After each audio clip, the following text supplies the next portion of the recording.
ওরাই বললো যে তৌকির বিপাশাকে দিয়ে করতে হবে নাটকটা। তাহলে করবো, তৌকির বিপাশাকে দিয়ে করবো।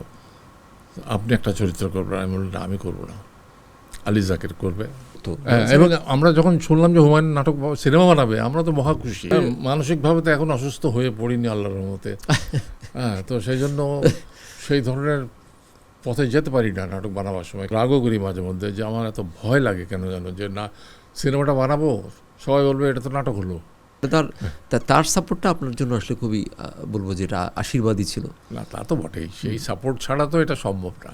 কারণ একটা মানুষ যদি সকাল 9টায় বেরিয়ে যায়, রাত 10টা 11টার সময় বাড়ি ফিরে, তো কখন সংসারের দিকে তাকাবে? কিন্তু আমার জীবনে একটা জিনিসই আমি দেখেছি, আমি এখনও আমার কাজ বাসা, বাসা কাজ, কাজ বাসা, মাঝখানে কোনো ইয়ে নেই। ক্লাব বলো, অমুক বলো, আড্ডা বলো, সে বলো নো। সেই ইয়াং বয়স থেকে এখন পর্যন্ত নাই। আপনি অনেকেই জানে না যে আপনি কিন্তু খুব ভালো একজন নির্মাতা, খুব ভালো একজন নির্মাতা। এটা আবার যখনই আপনার অভিনয় সত্তাটা আসে আমরা জানি, কারণ আমরা তো দেখি। এই নির্মাণের ব্যাপারটা মানে আপনি মানে কীভাবে শুরু করলেন, বা আপনার তো নির্মাণের সংখ্যা অনেক। হ্যাঁ, অনেক, মোটামুটি বড় বড় সিরিয়াল থেকে শুরু করে। এটাকে আপনি এনজয় করছেন প্রথম থেকেই? এটা প্রথমে তো ইচ্ছা ছিল আমি যে নির্মাণ করব, কিন্তু সাহস পাচ্ছিলাম না। তখন হঠাৎ করে চ্যানেল আয়ের আমাদের সাগর এবং সিরাজ এরা আমার কাছে টেলিফোন করলো যে হায়াত ভাই, আপনি আমাদের এখানে ইমপ্রেস টেলিফিল্মে আমাদের জন্য নাটক বানান। বলে আমি কি পারবো? বলে পারবেন আপনি, আমাদের বিশ্বাস। তা আমি বলি যে স্ক্রিপ্ট একটা, বলে যে স্ক্রিপ্ট জোগাড় হয়ে যাবে। তারপরে প্রণব ভট্টর কাছ থেকে একটা স্ক্রিপ্ট নেওয়া হলো, গল্পটা আমারই ছিল। আমি বললাম এই গল্পটা দাদা লিখে দেন, দাদা লিখে দিল। আমি, কারণ আমার যেহেতু একটা মনের মধ্যে একটা ইচ্ছা ছিল যে আমি নাটক বানাবো প্যাকেজে, তো আর্টিস্ট ওরাই বললো যে তৌকির বিপাশাকে দিয়ে করতে হবে নাটকটা। তাহলে করবো, তৌকির বিপাশাকে দিয়ে করবো। আপনি একটা চরিত্র করবেন। আমি বললাম আমি করবো না, আলী জাকের করবে বাবা, আর শর্মিলী মা। তাহলে ঈশিতাকে নেন। আমি বলি হ্যাঁ ঈশিতা। তাহলে এই 5 জন। গল্পটা আমারই ছিল, করলাম। সুপার সুপার হিট নাটক। এই সাহস বেড়ে গেল, আর ওদেরও সাহস বেড়ে গেল। তখন ওরা প্রতিদিন খোঁচা দেয়, পরের নাটকটা কবে করছেন, এরপরেরটা করেন। এই করতে করতে একটা দুটা করতে করতে মানে একটা সময় দেখা গেল যে আমি মিমির নাটক, মিমির একটা প্রোডাকশন হাউস ছিল, সেখানে ওই যে নাটকটা কী নাম, বন্ধন। বন্ধনটা অন্যজন ডিরেকশন দিত। জহিরায়নের ছেলে, কি যেন নামটা মনে করতে হচ্ছে না, সে পারছে না, সময় দিতে পারছে না বা কিছু ব্যস্ততার কারণে। তো 30 পর্ব পর্যন্ত করে সে বলে আর পারবো না। খুবই হিট সিরিয়াল ছিল সেটা। সে এতই মানে ব্যস্ত অন্য কোনো দিকে, এদিকে সময় দিতে পারছে না। অথচ তখন এই সিরিয়ালটা মানুষের চোখে পড়েছে। তখন মিমি আমাকে বললো, আমি তো ওটা তো অভিনয় করি তখন। মিমি বললো হায়াত ভাই আপনি করে দেন, এটা করবেন? আমি বললাম করবো মানে? তুমি বললে আমি করবো, আমি তো করি। তখন ওটা করলাম।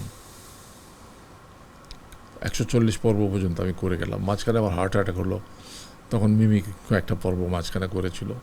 তো মিমি, অম্লান, এরা সব আমার, রাকেশও বোধহয় ছিল সম্ভবত, হ্যাঁ ছিল বোধহয়। যাই হোক, এরাও আমার অ্যাসিস্ট্যান্ট হিসেবে কাজ করতো তখন। এরপরে এই নাটক দেখার পরেই বোধহয় আমার মনে হয় ইউনিসেফ থেকে আমাকে ডাকলো তাদের সিরিয়াল করে দেওয়ার জন্য।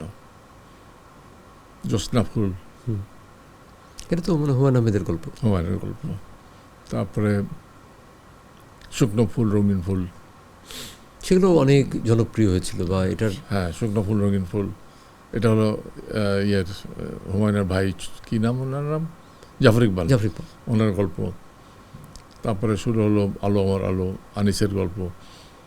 তারপরে 7 সমুদ্র, তারপরে জিঙ্ক বেবি পাউডার। তারপরে মানে একটার পর একটা সিরিয়াল ইউনিসেফের করা শুরু করলাম। তো এর মধ্যে আমি কিন্তু আমার নিজেরও একটা প্রোডাকশন হাউস খুলে ফেলেছি, সেখানে আমি, আমার সাথে লিটু আর পুটু, দুই ভাই আমার অ্যাসিস্ট্যান্ট, তারা রেগুলার কাজ করতো। তো একটা প্রতিষ্ঠান দাঁড়িয়ে গেল আর কি শেষ পর্যন্ত, কারিগর নির্মাতা গ্রুপ, কারিগর নির্মাতা গ্রুপ। তো সেখান থেকে অনেক নাটক বানিয়েছি, আমার মুক্তিযুদ্ধের নাটক, মুক্তিযুদ্ধের অনেক নাটক বানিয়েছি আমি। পিতা নাটকটা বোধহয় আমার সবচেয়ে আমার পপুলার, আমার নিজের খুব মনে পড়ে। তা আপনার নাটকে যে মানে আপনার নাটকের জন্য ওয়েট করে মানুষ, যে মুক্তিযুদ্ধের নাটক বিশেষ করে, বা এই নাটকগুলোর জন্য মানুষ অপেক্ষা করে যে সুস্থ নাটক, সুস্থ নাটকটা এখন খুব ইম্পর্টেন্ট একটা শব্দ। তো মানসিকভাবে তো এখন অসুস্থ হয়ে পড়িনি আল্লাহর রহমতে। হ্যাঁ, তো সেই জন্য সেই ধরনের পথে যেতে পারি না নাটক বানাবার সময়, কিছু না কিছু একটা রাখার চেষ্টা করি নাটকে। না, এটা এটা মানে এটা বিগ একটা ব্যাপার হয়ে যায় যে নাটক, নাটক নিয়েই তো থাকছেন সারাটা জীবন, ওটার পিছনেই। কিন্তু আপনার সিনেমা তো বানানো হয়নি না, এটার এটা আমার মনের মধ্যে একটা আক্ষেপ আছে। কিন্তু আমি আমার আক্ষেপটা কেন, মানে আমার নিজের উপরে নিজের একটা আমি রাগও করি মাঝে মধ্যে, যে আমার এত ভয় লাগে কেন জানো, যে না সিনেমাটা বানাবো, সবাই বলবে এটা তো নাটক হলো, কিন্তু সিনেমা হয় না, নাটক হয়েছে।